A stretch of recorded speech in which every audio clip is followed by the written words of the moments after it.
रंपा ग्राम पंचायत सम्मिलनी कक्षठारे जिलापालक मिलित जन अभियोग शुणाणी अनुष्ठित। गजपति जिला गोसाणी ब्लॉक अंतर्गत रंपा ग्राम पंचायत सम्मिलनी कक्षठारे आज 11टा ठारू प्राय 3टा जाए ग्राम्य मुखी प्रशासन सह संयुक्त जन अभियोग शुणाणी कार्यक्रम अनुष्ठित होईछि।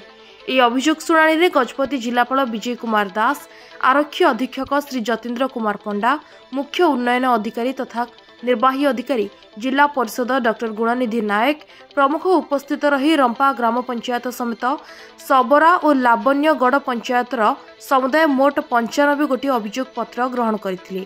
सेथिमध्यरु व्यक्तिगत अभियोग समस्या 75टी, ग्राम भित्तिक समस्या 20टी और 7टी अभियोग को तुरंत समाधान करा जायछि।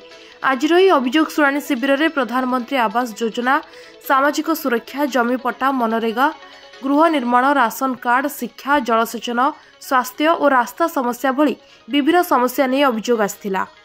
आजिर ग्राम्यमुखी प्रशासन सह संयुक्त जन अभियोग शुणाणी समय गोसाणी पंचायत समिति अध्यक्ष एन वीर राजू, प्रकल्प प्रशासक समन्वित आदिवासी उन्नयन संस्था पारलाखेमुंडी अंशुमान महापात्र, स्थानीय गोष्ठी उन्नयन अधिकारी गोराचंद्र पट्टनायक, तहसीलदार श्री नारायण बेहरा, जिला मुख्य चिकित्सा और जनस्वास्थ्य अधिकारी डाक्टर मोहम्मद अली, जिला सामाजिक सुरक्षा और भिन्नक्षम सशक्तिकरण अधिकारी श्री संतोष नायक, स्थानीय सरपंच समेत समस्त जिला स्तरीय अधिकारी गण अभियोग शुणाणी उपस्थित रहिथिले।